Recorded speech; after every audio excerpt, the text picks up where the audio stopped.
Karyani, langsung saja Karyani untuk berbagi dengan Opa dan Oma luar biasa. Oke, Opa dan Oma, selamat datang di Grand Parenting. Ternyata yang lebih banyak belajar ya Kak Hendra, Opa Oma nih, gitu, daripada Bapak Ibu yang sibuk. Jadi Opa Oma sangat berguna belajar parenting. Kenapa? Karena parenting bukan hanya berguna untuk kita mendampingi atau mendidik cucu, tetapi Grand Parenting berguna buat kita memahami diri kita yang selama ini mungkin sebagai seorang anak, orang tua, opa, oma, belum belajar tentang diri kita, dan ini sangat membantu kita. Sama dengan saya juga belajar tentang parenting, berguna untuk diri saya sendiri. Dan lebih lagi kita juga menghadapi anak kita atau cucu kita bisa dengan hal-hal yang sudah dialami, sudah diteliti, sudah dilakukan oleh orang-orang sebelum kita. Jadi kita nggak perlu trial error lagi karena waktu kita sangat terbatas, anak-anak atau cucu-cucu semakin hari semakin cepat besar, dan kita akhirnya akan ketinggalan sama mereka gitu. Senang sekali kalau kita bisa bersahabat dengan cucu ya tentunya. Jadi saya mau kasih tayangan yang pertama tentang bagaimana seorang cucu gitu. Bagaimana seorang cucu bersahabat dengan omanya gitu ya. Kita lihat. Dia ngapain nih? Yeah, I think you forgot a toe. Oh. It's flicking us off. You're flicking off the world with your toe. Well, I didn't mean to. And that's my hammer toe. What? I got a hammer toe. See, it comes over my big toe. Oh. See? Yeah. Hey. What did one saggy boob say to the other saggy boob? You need a lift? If we don't get some support soon, people are going to think we're nuts.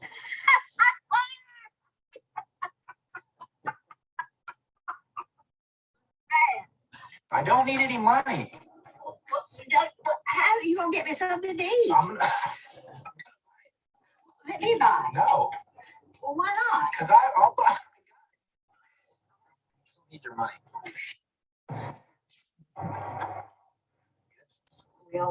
Well, I love you too. You like that? I like it, but boy, it's expensive. Yeah. $6. Holy $6 for this? That's ridiculous. It's good. What do you want to eat? I want a cheeseburger, a Dr. Pepper, and an apple pie. A cheeseburger, a Dr. Pepper, and an apple pie. Okay. Please, if you don't mind. Yes, you do. I want a cheeseburger, a Dr. Pepper, and an apple pie. Okay. Please, if you don't mind. All right. I want a cheeseburger and an apple pie. Okay. No Dr. Pepper? No, I've got my wife's love. Okay. Jadi ini satu film tentang bagaimana seorang cucu bener-bener engage banget, deket banget sama omanya. Omanya kakinya nongol aja di dalam kos kakinya, dia bisa videoin gitu ya. Terus dia ngoceh-ngoceh sama omanya.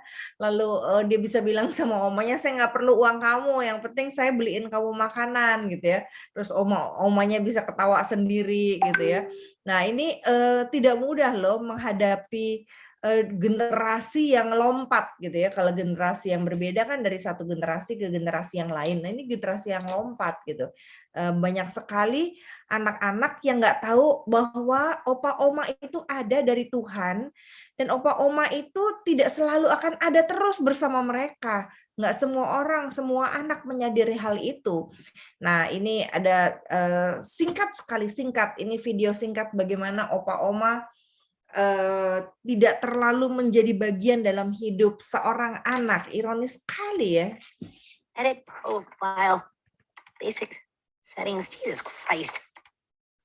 Stan, why won't you be friends with Grandma? Dad, I just really don't want to pay attention to this Grandma thing. is in the hospital, and you won't even be friends with her. All right, Dad, I'll add Grandma as a friend. That's better. Oh, and I sent you a funny picture, and you didn't respond to it. Jadi omanya sampai ada di rumah sakit pun dia nggak peduli gitu ya. Jadi karena dia nggak merasa Omanya itu penting dalam hidupnya. Berbeda dengan orang yang sudah sejak kecil diberikan kesadaran sama orang tuanya, kamu punya opa oma loh, dan hidup ini tidak selalu akan bersama dengan opa oma.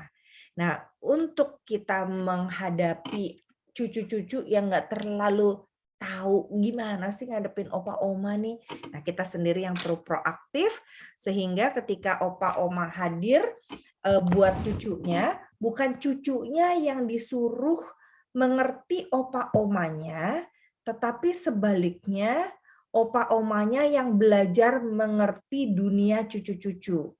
Jadi gimana sih caranya supaya kita ini bisa lancar-lancar aja lah gitu ya. Nggak sampai ada bentrokan, lalu ada juga yang disebelin sama cucunya, atau malah cucunya nggak terlalu merasa bahwa oh ini oma saya toh, ini opa saya, ini kok mengganggu banget. Saya ingat sekali seorang cucu pernah bilang, aku nggak mau deket-deket opa, oma. Kenapa? Karena opa, oma galak, selalu ngatur terus gitu ya. Nah, gimana nih caranya? Kita perlu perubahan dimulai dari bukan perilaku kita, Bapak Ibu. Jadi bersahabat dengan cucu tidak dimulai dengan mengubah perilaku kita. Lalu apa yang perlu kita ubah nih? Yang perlu kita ubah adalah bagaimana kita bisa mengubah paradigma kita. Apa tuh paradigma? Paradigma itu adalah cara berpikir kita. Karena cara berpikir kita itu yang menentukan bagaimana kita nanti menjadi orang tua, orang opa dan oma yang mengerti kenapa saya berperilaku ini ya. Jadi bukan karena oh saya sama anak saya nggak boleh banyak ngomong sama cucu saya. Itu kan perilaku. Tapi kalau sekarang saya tahu, oh saya tahu kenapa saya perlu melakukan ini nih. Karena saya punya pikiran seperti ini tentang grandparenting. Jadi mari Bapak Ibu kita jawab pertanyaan kita. Pertanyaan saya. Apakah menurut Bapak Ibu, Oma Opa nih ya, anak zaman dulu tuh lebih mudah puas atau konten dibandingkan anak zaman now? Silakan, ada yang mau unmute boleh juga. Apakah anak-anak zaman dulu waktu kita punya anak atau zaman kita jadi anak, kita nih mudah puas dibandingkan anak zaman sekarang? Silakan. Ada yang mau berpendapat, Bapak Ibu? Betul, Bu Pendeta Riani. Betul ya. Gimana tuh Pak? Ya. Puas gimana Pak? Ya, karena ketika kami kecil dulu, itu asal bisa makan, kemudian bisa punya pakaian 2 atau 3 helai cukup ya, karena tidak ada banyak tantangannya, banyak godaan. Tapi kalau anak sekarang ya di rumah sudah ada makan, mereka minta diberikan McD kah, apakah pizza, apakah ini atau itu, terus di rumah sudah ada TV, sudah minta diberikan HP, sudah punya HP, minta diberikan yang agak besar itu, iPad. Itu ya iPad. Kemudian di rumah papa mamanya sudah mendownloadkan film untuk hiburan, mereka juga minta ayo keluar di rumah bosen ya. Jadi saya setuju kalau anak zaman dulu mudah puas dibanding anak sekarang. Oke, jadi banyak maunya anak sekarang ya? Iya, betul. Karena tawarannya pasarnya lebih luas. Kalau pasar cuma datang jual mainan yang mobil-mobilan dan sebagainya, sekarang pasar lebih banyak pilihannya gitu ya. Betul ya. Ya, nah pertanyaan kedua, apakah kita zaman dulu lebih mudah percaya Tuhan Yesus dibandingkan anak zaman now? Kita nggak tahu untuk Bapak Ibu yang Kristen dari kecil gitu ya, lebih mudah nggak percaya Yesus dibandingkan anak sekarang? Silahkan. Ya Bu Kiswati. Boleh saya? Ya, silakan Bu. Ya, terima kasih. Zaman dulu rasanya ya kita banyak menurutnya dengan orang tua kita. Ya, Misalnya nih, kita udah selalu setiap hari Minggu pagi orang tua ke gereja, kita sekolah Minggu. Sampai suatu dekat rumah itu ada yang gereja juga, gereja GKMI. Jadi sampai 2 kali, rajin sekali, hanya itu. Sementara saat-saat bermain juga sedikit dengan misalnya tetangga, saya juga dibatasi waktu itu. Karena bapak saya sedikit milih-milih. Jadi kalau gimana Bu? Ya, jadi saya banyak nurutnya karena udah diatur itu tadi. Kadang-kadang kalau siang pengen belajar naik sepeda pun nanti mesti udah dipanggil harus tidur siang. Itu mesti nurut. Ya. Zaman dulu banyak aturan ya. Iya, banyak aturan. Ya. Oke, terima kasih. Menurut saja. Yeah. Nurut aja, mudah menurut ya kalau zaman dulu ya. Anak sekarang mudah nurut nggak menurut Ibu? Kurang. Menurut ya, oke. Kurang menurut. Karena pikirannya itu banyak, macam-macam. Banyak pikiran, ya. Pikirannya itu sedang makan saja mesti harus ada HP-nya. Ya. Terima kasih. Juga HP. Kan saya sudah mengajak buku cerita. Supaya tidak HP terus, saya sudah mengajak buku cerita. Iya, tapi ya satu cerita gitu, satu buku tipis itu, Buncil misalnya. Nah, anak saya dulu juga begitu. Kalau siang mesti saya bacain cerita, itu nurut juga. Kiri kanan, karena TV belum banyak dan HP juga belum ada. Gitu.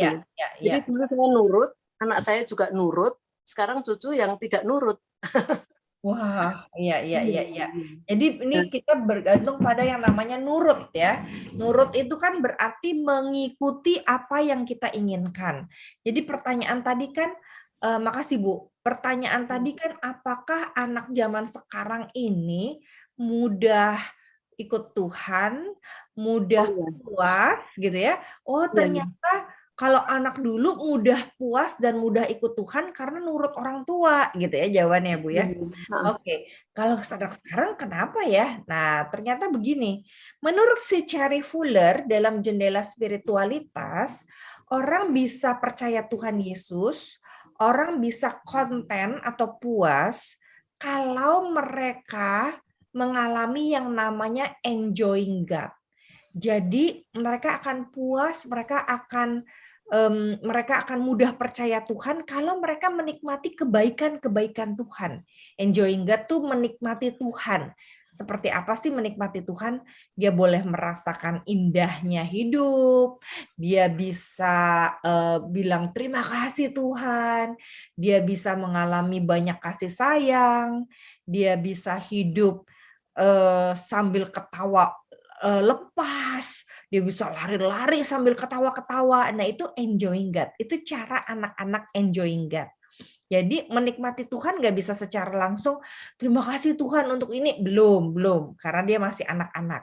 Nah, anak-anak perlu waktu di mana dia bisa ketawa dulu, bahagia dulu, nggak banyak tekanan, lalu orang tuanya kasih tahu, itu Tuhan Yesus loh. Itu Tuhan loh yang baik sama kamu, maka dia bisa enjoying God.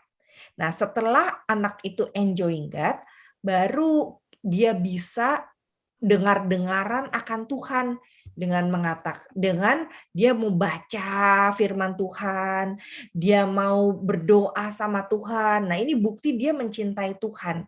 Jadi kalau anak ini udah puas banget dengan papa mamahnya, sudah puas disayang oleh opa omanya, baru dia mau dengerin opa omanya atau papa mamahnya. Nah, orang tua sekarang ini kan banyak di luar rumah, Bapak Ibu. Jadi, ketika orang tua di luar rumah, anak-anak nggak ngalamin bahagia, ketawa-ketawa gitu ya. Padahal waktu hidup anak itu kan sebetulnya sejak bayi itu 8 jam efektif. Bukan tidurnya 8 jam, tapi meleknya 8 jam. Nah, kalau 8 jam dia banyaknya disuruh, dicuekin, dibiarin, nggak pernah ketawa, nggak pernah pelukan sama orang tuanya. Nah, dia nggak bisa enjoy, menikmati hidup. Nah, kalau dia nggak menikmati hidup, dia susah nurut. dia susah mendengarkan, susah ngomong dan ngobrol dengan orang tuanya, apalagi sama Tuhan. Jadi terlalu jauh Tuhan itu buat dia karena orang tua sendiri jauh dari dia. Nah, itu sebabnya anak-anak sekarang susah sekali following God atau following orang tuanya atau taat nurut sama orang tuanya.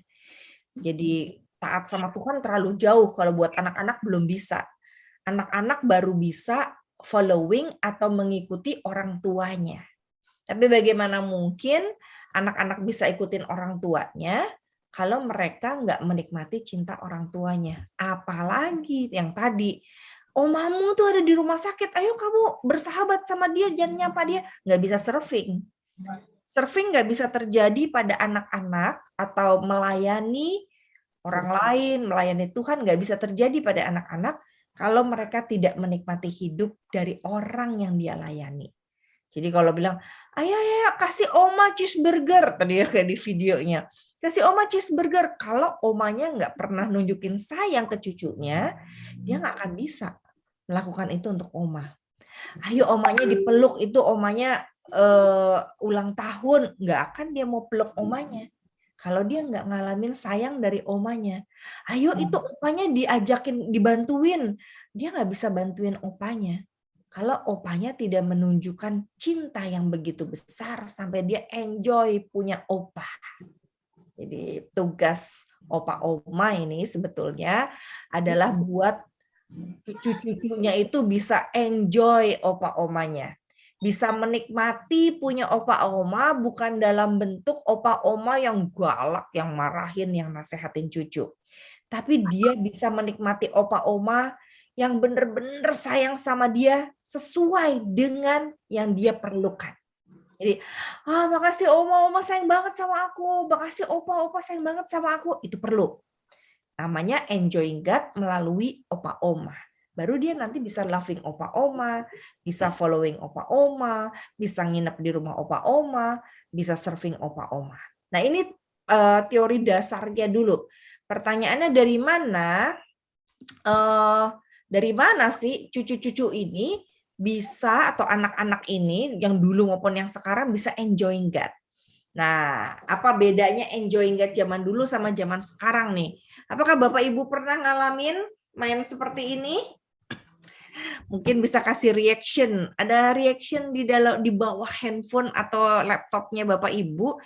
Apakah ada Bapak Ibu yang pernah ngalamin ketawa rame-rame karena cuman ngejar ban sepeda gitu ya. Nah, hanya dengan ngejar ban sepeda aja ketawa. Kenapa? Karena ada sebuah pengalaman mendapatkan sesuatu atau mengejar sesuatu itu fun loh. Nah, bayangin kalau anak sekarang fun-nya tuh lebih susah. Kenapa? Karena nggak ada ide tuh mau ngejar ban sepeda. Yang ada adalah duduk di dalam rumah, papa mamahnya kasih mainan, lalu dia main mainannya. Kalau ada bosen dia tanya lagi sama papa mama, main apa lagi ya mam? Main apa lagi ya pap? Nah kalau udah nggak ada mainan apa-apa, bosen, dia mulai main yang lain. Jadi bedanya enjoying God waktu zaman opa oma muda kecil, waktu saya kecil itu mainan kita cari sendiri. Mau dari kayu, mau dari ban mobil, wah bebas kita boleh main apa aja. Tapi kalau zaman sekarang ini susah enjoy-nya. Kenapa? Karena mainan itu yang menentukan orang tuanya. Boleh main ini Lego, ini boleh main mobil-mobilan gitu ya. Kalau mau pegang-pegang pisau enggak boleh gitu. Nah, lalu yang lain lagi, apakah opa oma pernah main seperti ini? Ini mainan saya waktu TK SD gitu ya. Main seperti ini apa sih menariknya yang bikin orang enjoy? Ada kebersamaan. Jadi physical touch, dorong-dorong, terus mengikuti instruksi yang lebih tua. Lalu kalau dia copot pegangannya, dia dicari sama belakangnya. Wah, ada rasa yang namanya bahagia dan puas karena bisa menolong orang. Puas ya, puas itu kan karena kita nolong orang, dan puas karena kita dicari orang. Kalau main rangkul-rangkulan seperti ini, mungkin Bapak Ibu ingat mainan seperti ini? kita sama-sama diajak untuk nunggu.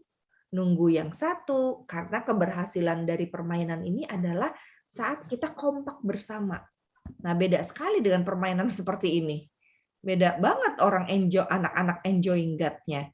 Ini nggak ada nunggu. Nunggunya adalah kalau kamu sudah main, giliran saya main. Masalahnya itu bukan mainan saya. Kalau bukan mainan saya nggak bisa main. Nah, ini yang membuat anak-anak sekarang sulit sekali enjoy dalam hidupnya. Begitu baterainya habis, begitu nggak ada wifi, begitu harus sharing sama anak lain, nggak mau. Kenapa? Karena tidak diajak untuk berbagi sejak kecil. Satu anak, satu gadget. Jadi nggak ada berbagi. Bedanya sama permainan ini nih, apa namanya, ular naga, nggak ada alat yang mesti dibagi. Yang penting pokoknya semua main, semua tertawa, semua jadi satu kompaknya. Karena nggak ada alat yang dipakai. Jadi itu. Yang lain lagi, apakah Bapak Ibu pernah main seperti ini? Wow, ini mainan saya waktu kecil, beli karetnya aja khusus gitu ya, pakai kaki bikinnya, pakai jempol, dan kebahagiaannya adalah saat saya didorong oleh teman-teman bisa mencapai lompatan yang paling tinggi, gitu ya. Jadi keberhasilan saya adalah keberhasilan kelompok. Kalau saya bisa, kelompok berbahagia. Kalau saya nggak bisa, kelompok saya bantuin. Kalau saya nggak bisa sekelompok, maka kita sama-sama kalah dan mengalah dengan apa? Gantian pegang karet. Ini filosofinya tinggi loh, permainan-permainan kita di Indonesia. Nah, ini tidak terjadi dalam permainan anak-anak sekarang. Nah, ini coba kalau Bapak Ibu tahu, masih ingat ini namanya apa permainannya? Yang sebelah kanan. Galaksi. Ada lagi yang mainan lain namanya gobak sodor gitu ya, gobak sodor. Ya. Go back in the door. Go back in the door. Ya. Nah, permainan ini punya filosofi. Kalau kita nggak rame-rame maju, maka kita kalah. Kalau kita nggak aware, kita nggak tahu kanan kiri, maka kita kalah. Tapi keberhasilan bersama seperti main karet, keberhasilan saya adalah keberhasilan bersama. Nah, kebayang mainan seperti ini kan lompat-lompat, kotak-kotak, digantinya sama yang begini Bapak Ibu di zaman sekarang. Jadi semua anak satu kotak, lompat sendiri, kalau berani-berani ngambil kotaknya orang lain, dia salah. Dia mesti lompat sendirian, dia bayar sendiri. Kalau waktunya habis, dia main sendiri, dia selesai sendiri. Beda sekali kotak-kotak ini sama lompat-lompat ini gitu. Nah, ini yang membuat anak-anak menjadi sulit untuk ketawanya bersama. Ketawanya ini sendiri. Kalau yang tadi kan yang di lainnya itu ketawa bersama. Jadi anak-anak betapa sulitnya tertawa bersama teman-temannya, karena kelihatannya kalau Bapak Ibu lihat di kotak kuning ini ya, walaupun kelihatannya bermain bersama, tapi keberhasilannya keberhasilan sendiri. Dia tidak bergantung pada anak lain. Jadi pelajaran dari bermain, namanya kecerdasan bermain, itu sudah bergeser. Mengakibatkan anak menjadi punya pikiran, saya yang paling penting. Jadi egonya semakin dikasih makan, karena dia tidak mendapatkan makan untuk kebersamaan. Ini ironis sekali ya. Nah, ini kalau kita main ini, apa sih filosofinya nih, main engklek, main gundu gitu ya. Walaupun saya sendiri-sendiri, tapi sekali lagi saya ditonton oleh orang lain. Nggak mungkin dia main engklek sendiri. Main engklek tuh pastinya rame-rame. Main gundu pastinya rame-rame, nggak cuma sendiri, minimum berdua gitu ya. Nah, waktu saya main, orang nonton, memperhatikan, menganalisa apa yang saya lakukan. Nah, terjadilah kecerdasan melalui bermain menjadi kecerdasan dalam kepemimpinan. Dan ini nggak diasah di zaman ini karena anak mainnya sendiri-sendiri lagi. Bola-bola saya, bayar-bayar saya, kalau kamu main saya nggak main gitu ya. Bukan berarti tidak ada yang baik dari permainan zaman ini, hanya saja mau menjelaskan enjoy-nya tuh berbeda Bapak Ibu. Enjoy anak zaman sekarang sama enjoy zaman dulu. Sehingga kan terjadi perubahan dan perbedaan ya Bapak Ibu. Dan ini yang kita perlu pelajari. Oh, ternyata anak sekarang privacy itu penting. Gitu ya. Berarti semua apa-apa sendiri. Nggak bisa kebersamaan, nggak bisa tertawa bersama. Ini jauh dari pengalaman mereka.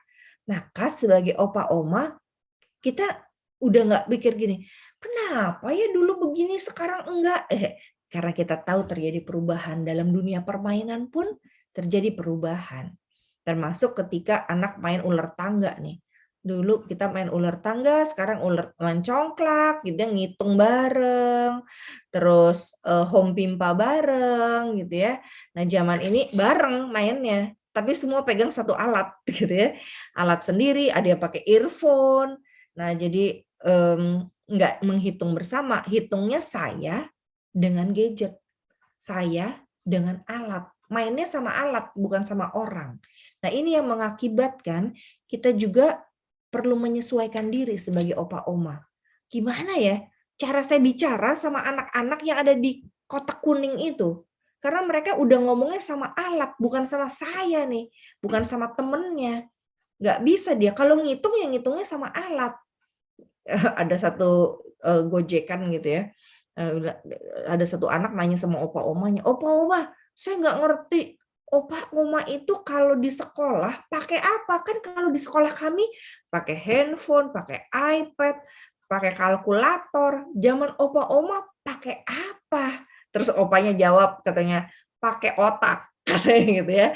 Kenapa? Mau menunjukkan bahwa itu berbeda ya. Kita sudah tahu perbedaannya dan perbedaan mengakibatkan atau berdampak pada kehidupan sosial anak. Ini bicara bersahabat ya. Perbedaan dari permainan saja membuat kemampuan kualitas bersosialisasi anak atau cucu-cucu kita menjadi berkurang dengan sesama, dengan orang yang virtual, dengan orang yang ketemu langsung, dibandingkan di zaman dulu ya. Nah, jadi apa bedanya saya kecil dengan cucu-cucu saya hidup di zaman tanpa gadget. Dan sekarang bisa bayangin tadi gambarnya ya, mainnya macam-macam kan, ada gobak sodor, ada engklek, ada karet, ada main benteng mungkin, main macam-macam, tapi gambar saya yang di kotak kuning itu sangat simple. Main gadget, main game yang di tangan, main bersama sendiri gitu ya, itu beda sekali. Nah, saya hidup di zaman tanpa gadget, opa oma dan saya. Nah, sementara anak-anak sekarang, cucu-cucu kita hidup di zaman tidak bisa hidup tanpa gadget dan wifi.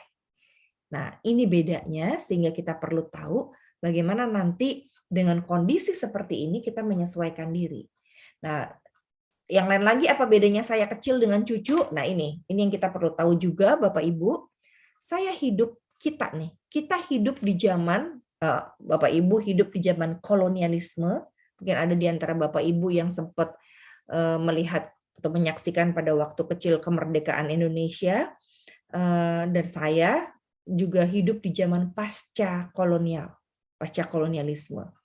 Nanti saya jelaskan apa itu zaman ini, sementara anak-anak kita, cucu-cucu kita sudah hidup di zaman hampir 5.0, revolusi industri 5.0.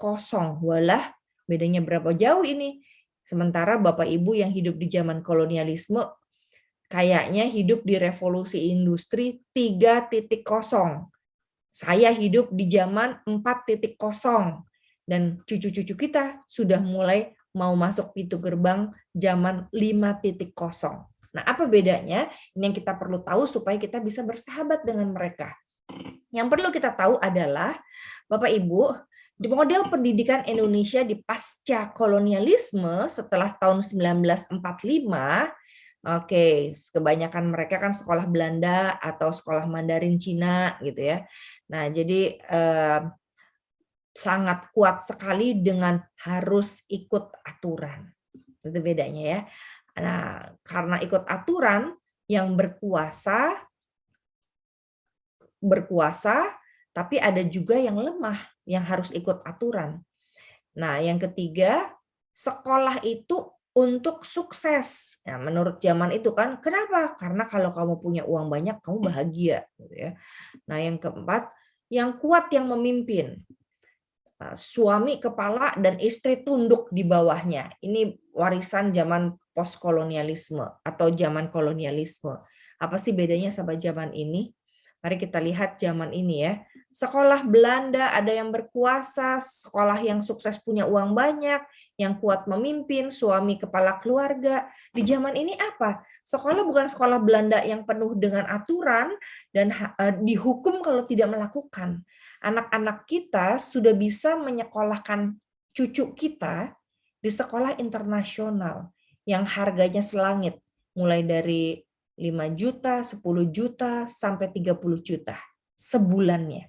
Nah, di sekolah internasional seperti ini, nggak ada paksaan. Yang ada adalah pengalaman yang menyenangkan, yang membuat mereka suka belajar. Itu bedanya. Itu saya ulangi ya. Zaman Belanda kan zaman dipaksa. Bahkan anak-anaknya murid Belanda, ya Bapak Ibu, sepertinya anak-anaknya murid-murid Belanda nih ya. Jadi papah mamah kita lah ya. Jadi papah mamah Bapak Ibu itu banyak sekolah Belanda sepertinya, atau sekolah Mandarin. Biasanya ketaatan itu sangat penting, nomor 1 lah ya. Payungnya tuh harus taat. Sementara sekolah internasional itu mengingatkan semua siswa di zaman ini untuk yang terpenting, belajar itu harus menyenangkan. Nah, ini yang nggak ada di zaman Bapak Ibu ya. Belajar harus menyenangkan. Fun aja lagi. Mau belajar sambil tidur-tiduran, mau belajar sambil ngobrol, mau belajar sambil kakinya dilipet, nggak masalah. Yang penting pokoknya fun. Yang penting fun learning. Nah, ini yang berbeda. Itu sebabnya cucu-cucu kita nggak bisa dipakein aturan zaman kolonialisme. Yang bisa adalah kalau mau sama opa oma, yang fun aja, gitu ya. Jadi opa oma menawarkan yang fun. Yang kedua, zaman opa oma atau bapak ibu muda atau kecil, itu ada yang berkuasa, ada yang lemah kan. Di zaman ini, yang berkuasa itu teknologi. Jadi Bapak Ibu yang mau merasa berkuasa gitu ya, ikut opa atau dengar kata oma, nggak mau mereka. Mereka lebih dengar gadgetnya, lebih dengar internet, lebih dengar permainannya dia. Nah, kalau ditanya, sini belajar sama opa nih, opa dulu jagoan matematika nih, nggak usah opa, di YouTube banyak gitu ya. Nah, jadi teknologi lebih berkuasa. Atau yuk belajar sama oma udah nulisin nih resepnya banyak banget buat kamu di warisan. Nggak usah oma, gampang, buka YouTube udah ada resepnya, sekalian contohnya juga dikasih tahu belinya di supermarket mana. Teknologi berkuasa. Nah, jadi kita nggak bisa tuh menyatakan kuasa kita sebagai opa oma sekalipun jauh sekali usianya. Buat mereka, opa sama dan setara dengan mereka. Sama-sama belajar. Kadang-kadang mereka merasa malah cucu-cucu merasa, oh saya lebih pinter, saya lebih tahu di Om Google, katanya gitu ya. Opa-oma kan nggak ngerti cara buka Google-nya. Jadi diajarinlah opa-oma gitu ya. Nah, itu sesuatu yang fun kalau kita tidak merasa minder diajarin cucu, tapi juga jangan terlalu banyak minta diajarin. Karena cucu-cucu, nah ini, cucu-cucu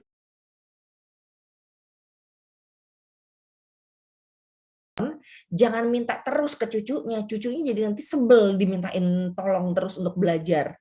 Karena apa-apa harus belajar sendiri dari YouTube. Jadi kalau umpama, IG nanya cucu, WhatsApp tanya cucu, handphone gimana caranya tanya cucu. Cucunya bilang, opa, oma, itu semua ada di internet. Pelajarin aja di internet gitu ya. Jadi karena mereka semua belajar mandiri dari teknologi. Jadi sekolah bukan supaya punya uang. Nah, ini bedanya. Kan kita bilang, ayo sekolah kamu yang pintar jadi dokter, insinyur, engineer gitu ya. Enggak, Pak. Saya maunya sekolah musik. Nah, untuk mengembangkan talenta. Nah, jadi termasuk nanti kalau Bapak Ibu punya cucu yang akan sekolah studi lanjut misalnya gitu ya. Jadi kadang-kadang mereka nggak berani ngomong ke opa omanya. Kenapa? Karena opa oma suruhnya kan belajarnya tuh yang bikin orang pinter katanya.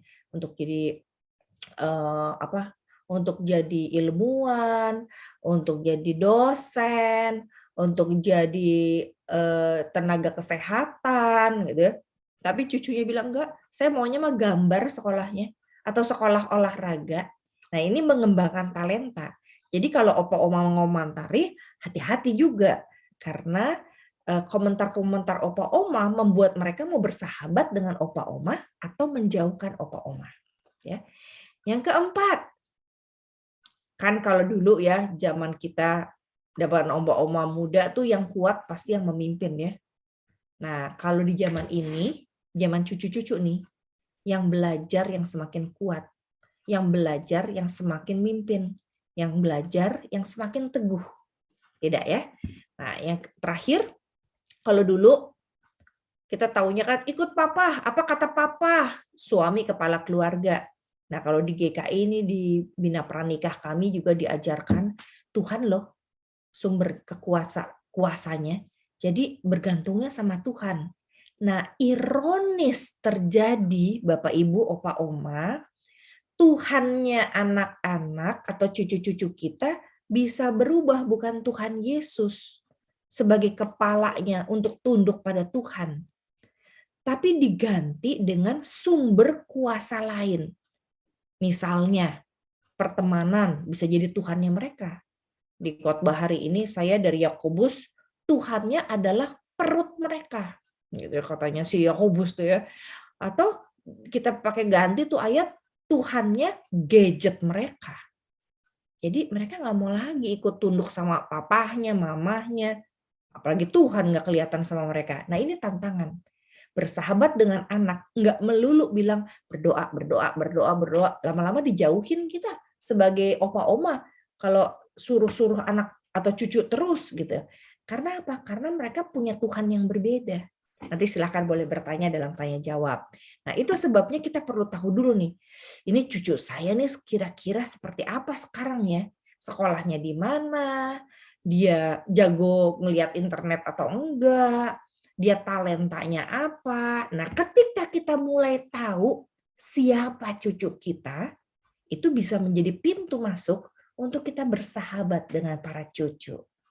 Cucu yang mau belajar ya dia butuh opa oma yang mau belajar. Tapi ya jangan sampai nggak pinter-pinter. Nanti dia nggak mau ngajarin opa oma. Karena biasanya kalau mau pinter ya baca di internet opa. Gitu ya. Jadi kita tahu nih dunia mereka berbeda. Maka kita masuk melalui dunia mereka. Nah ini apa bedanya sama kita atau zaman opa oma bapak ibu. Roda pendidikan di Indonesia itu punya satu model saja. Modelnya apa? Orang tua yang dianggap paling pinter, paling bisa, paling berhikmat, orang tua yang mikir dan menyuruh anak, lalu anaknya ikut orang tua, lalu anaknya jadi terbiasa atau biasa untuk mengikuti orang tua. Ini kan model pendidikan Indonesia waktu zaman penjajahan. Itu diteruskan. Namanya Paulo Freire, seorang bapak penulis tentang pendidikan. Dia bilang itu sih udah kuno, namanya banking konsep, adanya di negara jajahan. Dengan apa pemikirannya? Oke, banking konsep itu mengajarkan, udah kamu cuma denger, ingat, ikut, ulang-ulang. Jadi harus taat, harus taat, harus taat, harus taat. Ini udah kuno, udah ketinggalan zaman. Ketaatan itu sudah dilakukan oleh anak-anak, cucu-cucu kita, pada yang mereka sebut Tuhan. Entah itu karir mereka, entah itu gadget mereka. Nah itu sebabnya kita perlu ganti model kita. Saya nggak bilang mana yang salah, mana yang benar. Tapi karena sudah berbeda, berubah, yuk kita sesuaikan diri supaya tujuannya bisa bersahabat dengan para cucu. Nah jadi zaman postkolonial kan bikin konsep nih. Kita cuma pikir satu-satunya pendidikan itu adalah ikutin pesan orang tua, trust and obey, lalu seragam semua, harus ikut, bangun harus pagi, tidur harus jam 10, harus ikut aturan zaman dulu. Nggak bisa. Kalau kita mau terapin ini di cucu-cucu, maka cucu-cucu kita akan menjadi cucu-cucu yang ragu-ragu, cuman bisanya niru kita, dan sibuk menyalahkan orang lain. Maka ini ditinggalkan. Model pendidikan seperti ini ditanggalkan oleh para cucu dan anak-anak kita. Banking concept of education. Lalu pergi kemana? Nah, mereka pergi ke tempat ini. Mari kita pelajari apa sih yang bikin mereka mau berubah sehingga beda sama orang tua zaman dulu. Kita, Bapak Ibu, memasuki yang namanya revolusi. Revolusinya udah sampai 5 di Jepang. Tapi di Indonesia revolusi sampai 4. Nah, revolusinya apa nih? Secara cepat saya jelaskan. Yang namanya revolusi kan zaman dulu tuh orang bergantung pada tenaga manusia. Lalu di revolusi 1.0 itu berubahlah teknologi menjadi dari tenaga manusia ke mesin uap. Di windmillen tuh yang apa namanya, roda yang berputar tuh di Belanda itu mulai dari mesin seperti itu ya. Nah, jadi sesuatu bisa digerakkan dengan alat, tapi masih manual, diputer, terus nanti mesin uap masih dimasukin batu baranya atau kayunya. Nah, itu terjadi di 1.0. Nah, untuk ini orang masih punya relasi satu dengan yang lain. Ngobrol, bergantung sama tenaga orang. Tapi begitu masuk revolusi kedua, 2.0, mesin uap diganti ke tenaga listrik, 2.0 ya. Jadi produksi nggak terlalu perlu manusia lagi. Mereka pakai alat tenaga listrik. Nah, sampai sini zaman 1870 kita belum lahir sama-sama. Nah, mungkin Bapak Ibu pastinya sudah lahir di zaman 1969. Ini 3.0 kan? Nah, 3.0 ini mulai lihat-lihat ngintip-ngintip dari listrik ke komputer. Nah, di sini manusia semakin tidak diperlukan karena udah computerized semuanya. Udah pakai robot, udah diatur oleh sistem yang kita tinggal pencet dan semakin ahli kita, semakin gaji tinggi, semakin bisa mengatasi semua teknologi dan kesulitan-kesulitan di dalam hidup dalam dunia kerja.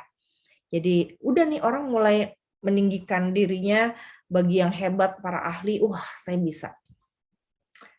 Terus buat yang nggak bisa, ya udah saya balik ke 1784, manual, kerja cuci pakai cuci tangan gitu ya, nyuci baju pakai cuci tangan, masih ikut yang dulu. Ini kan semakin jomplang generasinya.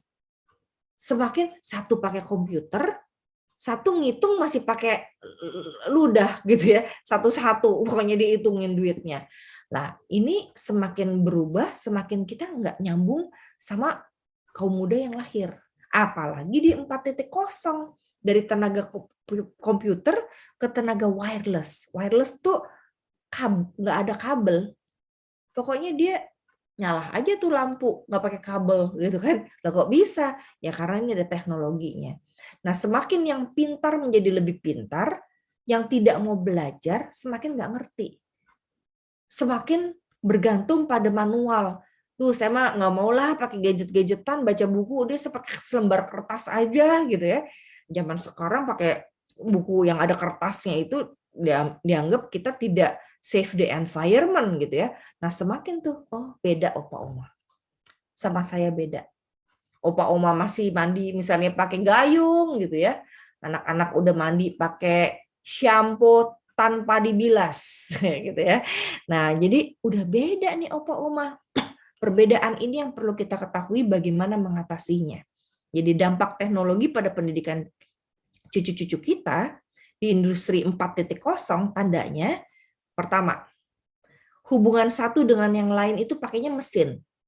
Jadi kalau opa oma mau ketemu cucu, mesti pelajari mesin atau komputer yang dipelajari oleh cucu. Nggak bisa enggak, karena itu alat yang mereka ngerti. Nggak bisa dari orang ke orang. Bisa. Tapi yang tadi itu seperti di film yang pertama kali saya tayangkan. Cucunya aja main sama omanya pakai gadget. Jadi omanya direkam gitu.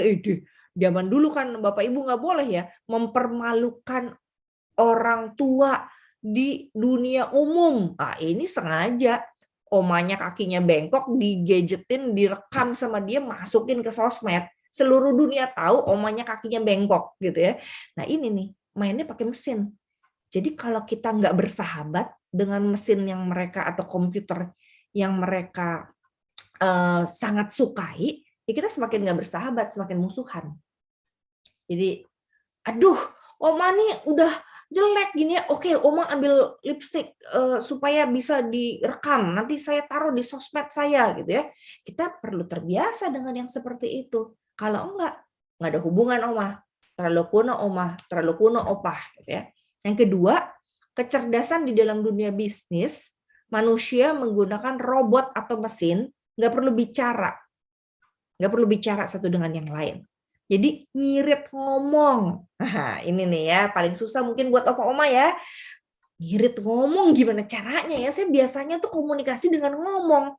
Maka sekarang di gereja kami sedang meneliti juga Bapak Ibu bagaimana majalah yang sudah hidup 26 tahun yang lalu kita ubah, kita remajakan sesuai dengan teknologi 4.0. Yaitu apa? Semua komentar adalah majalah yang isinya 8 halaman itu terlalu lama. Kalau saya cuti baru saya bisa baca. Nah, sementara kan opa oma kan bilangnya, ya ampun sayang banget kalau itu misalnya 8 halaman itu nggak dibuat lagi. Saya mau baca apa? Baca di internet. Baca di gadget kita. Nanti akan dibikin tuh bacaan lewat internet, lewat gadget, lewat handphone. Kenapa? Semua bisa dicari di Om Google, nggak perlu lagi ditulis di tulisan di kertas. Nah ini teknologi. Jadi kalau kita nggak bersahabat dengan teknologi, ya kita ngomong terus, nggak didengerin sama anak muda atau cucu. Kita ngomong panjang lebar. Kenapa ya cucu-cucu sekarang nggak mau dengerin saya ngomong? Karena terlalu banyak, terlalu panjang, terlalu lama, dan orang sekarang nggak betah dengerin lama-lama. Jadi khotbah aja nggak boleh lama-lama nih. Kalau lama-lama bisa ditinggalin sama remaja, pemuda, dan anak muda lainnya. Jadi orang nggak perlu banyak bicara secukupnya. Ini bukan hanya makan ya, tapi bicara secukupnya. Yang ketiga, ketidaktergantungan manusia dengan manusia lain. Nah, ini tadi saya udah bicara ya, Bapak Ibu. Jadi mereka udah nggak tergantung. Cucu-cucu kita sudah tidak tergantung pada manusia. Apalagi kalau udah mulai go internasional, apa-apa bisa sendiri. Anak saya aja kelas 3 SD udah bisa masak sendiri. Dia tidak bergantung pada manusia lain. Nah, kompornya waktu saya studi lanjut waktu itu dikirim sama gereja, kompornya aja bukan kompor api. Maka anak saya umur kelas 3 SD sudah bisa masak. Jadi nggak perlu lagi bergantung sama maminya kapan pulang sekolah atau maminya sakit atau tunggu sembuh maminya baru bisa masak. Enggak, dia masak sendiri. Karena manusia ini di zaman sekarang dibuat tidak bergantung dan dibuat mandiri. Jadi kalau Bapak Ibu masih memanjakan cucu-cucunya, bukan memanjakan ya, tapi memaksakan cucu-cucunya untuk ayo yuk ngobrol-ngobrol lama gitu, nggak bisa. Mesti cari peluang. Katanya kayak dewa kesempatan, larinya cepat banget, kepalanya botak, terus rambutnya di depan. Jadi kalau mau ngambil kesempatan ngobrol sama cucu, seperti ngambil dewa kesempatan, shoot gitu ya. Begitu dia denger, ngomong yang singkat, nggak perlu ngomong panjang-panjang. Anak-anak kan pada main gadget tuh cucu-cucu. Begitu dia selesai capek main gadget, ngomong singkat satu kalimat yang bikin mereka ketawa, yang bikin mereka happy. Ketika pintunya kebuka tuh, kayak kura-kura kan, dia keluar dari rumahnya, dia masuk lagi nanti nonton gadget lagi. Ya udah ditinggalin, nggak didengerin opa-opa ngomong apa. Nah, jadi ada peluang untuk ngomong sedikit kepada cucu-cucu karena dia tidak bergantung sama manusia lain. Nah, dampak lain dari dunia komputerisasi dan robotik, cara pandang tentang relasi berubah. Kalau dulu sentuhan bisa dilakukan, sekarang ini ada yang namanya metaverse. Ya, opa-oma tahu nggak metaverse? Jadi sentuhannya lewat mata itu. Jadi dia sentuhannya tuh lewat si kacamatanya itu. Nah, di situ dia menyentuh orang. Mengerikan ya? Enggak juga. Buat mereka itu menyenangkan. Buat kita menyedihkan. Nah, tapi ini yang kita perlu pahami, mereka tuh nggak mau pegang sentuhan seperti yang di kiri. Sentuhan mereka tuh lewat visual, lewat tulisan, lewat kode-kode. Nah, perlu ada kode tuh. Jadi makanya mereka belajar sign language atau kode-kode di dalam ini di emoticonnya. Jadi coba kalau ada opa oma bapak ibu yang WhatsApp cucunya udah ngomong panjang-panjang gitu ya, atau kasih tuh video yang panjang selama setengah jam. Nanti cuman dijawab sama cucunya pakai emoticon yang warna kuning itu, senyum aja. Maksudnya apa? Nggak tahu. Pokoknya cara pandang tentang relasi berubah. Nah, kalau udah nggak dikasih lagi emoticon, itu berarti dia nggak mau dengerin atau nggak mau baca, Bapak Ibu. Jadi jangan kirim lagi tiap hari ke cucunya, kirim lagi ke cucunya tiap hari. Ini apa sih Oma nih, di blok aja nih kayaknya kebanyakan ngomong gitu ya. Karena mereka nggak mau, mereka maunya yang singkat. Jadi kalau ngirim video ke cucu, jangan yang lebih dari 2 menit. Ngirim 1 menit aja cukup, TikTok namanya. Jadi karena mereka nggak mau dengerin lama-lama, banyak-banyak, bosan. Kayak dinasehatin, apalagi ditinggal tidur gitu ya. Nah terus cara pandang tentang pendidikan juga berubah. Jadi pendidikannya kalau dulu kan semua dengerin guru baik-baik, berani nggak dengerin dipecut gitu ya. Tapi sekarang terbalik. Kalau menarik baru didengerin. Jadi opa oma punya tantangan sampai Tuhan memanggil, bagaimana jadi opa oma yang menarik buat cucunya. Kalau nggak menarik, ditinggalin sama mereka. Body language mereka menunjukkan bahwa mereka nggak mau denger. Udah aja ditinggalin pakai earphone sama mereka. Mereka lihat gadget. Nah, opa oma perlu menarik buat mereka. Lalu dampak lain dari dunia komputer ini dan robotik, cara pandang tentang keluarga juga bisa berubah loh. Kita pikirkan keluarga kan papa, mama, anak, opa, oma itu keluarga. Buat mereka enggak. Buat mereka yang namanya keluarga, ini metaverse nih yang di kanan kalau Bapak Ibu lihat ya. Ini dunia ke gereja aja sekarang pakai kacamata.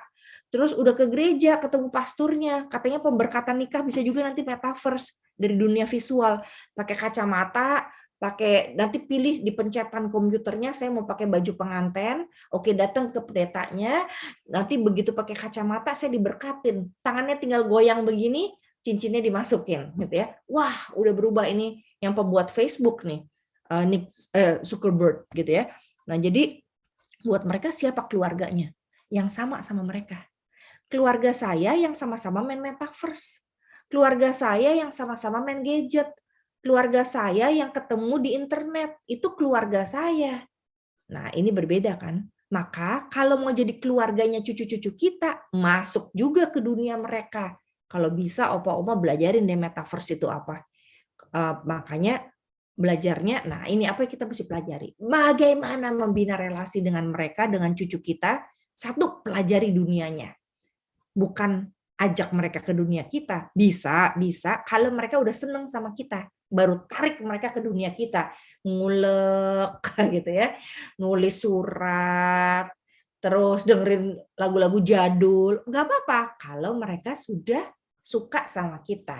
Kalau belum suka, jangan masukin ke dunia kita. Jadi, temukan pintu masuk jendela hati cucu kita. Apa sih pintu masuk jendela cucu kita?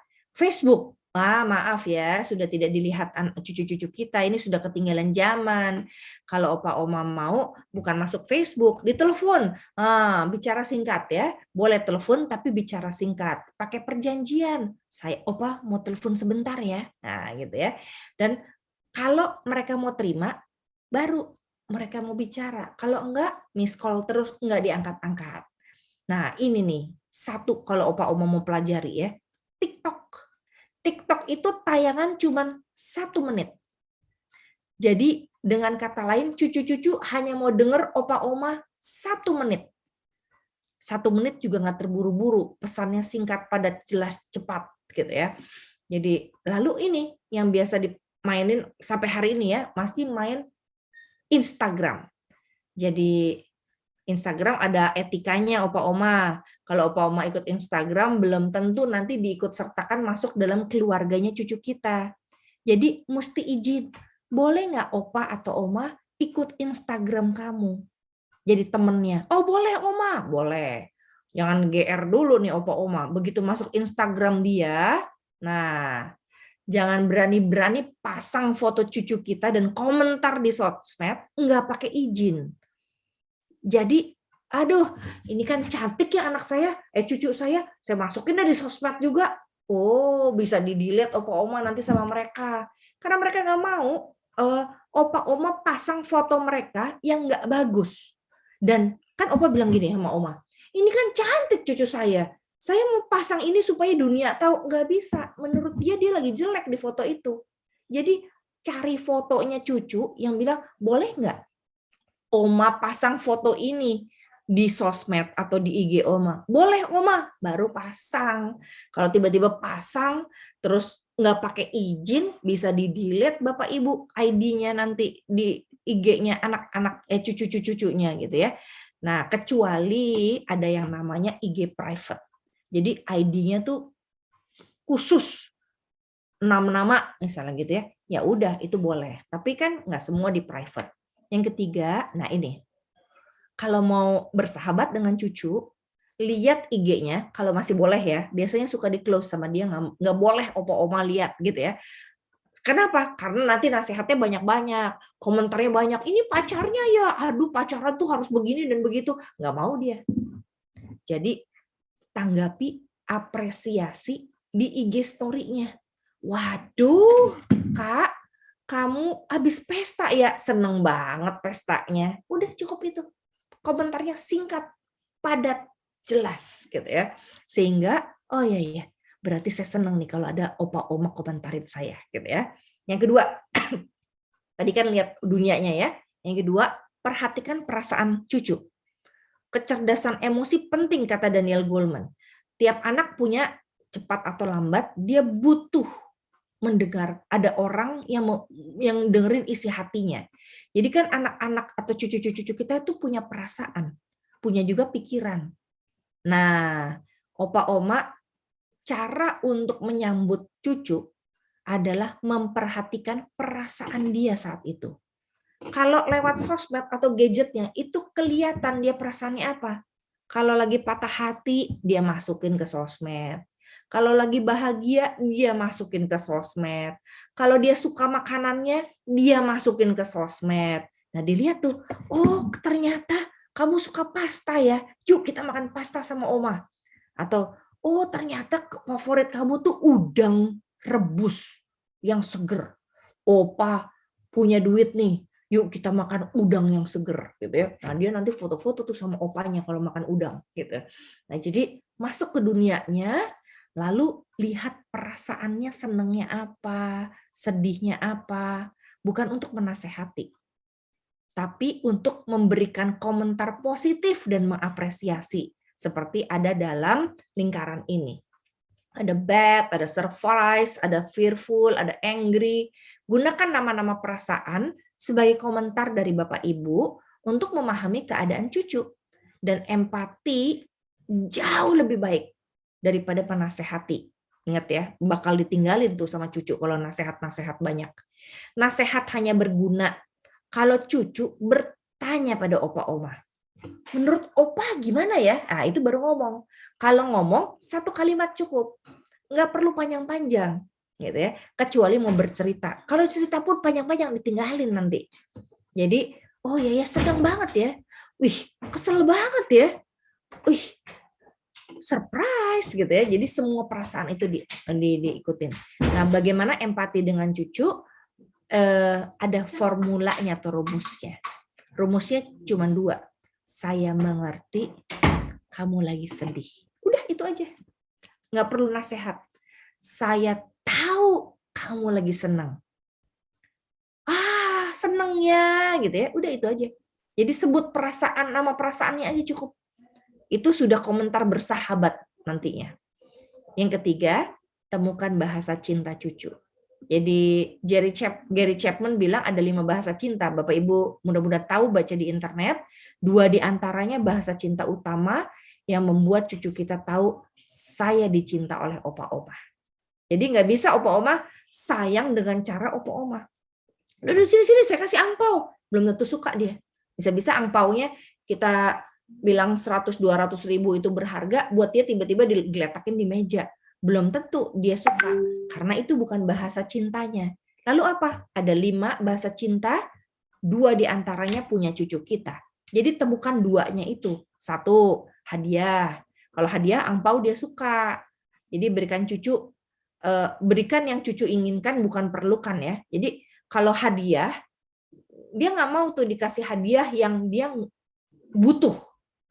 Makanan kan butuh. Tapi kalau dia ingin, beda.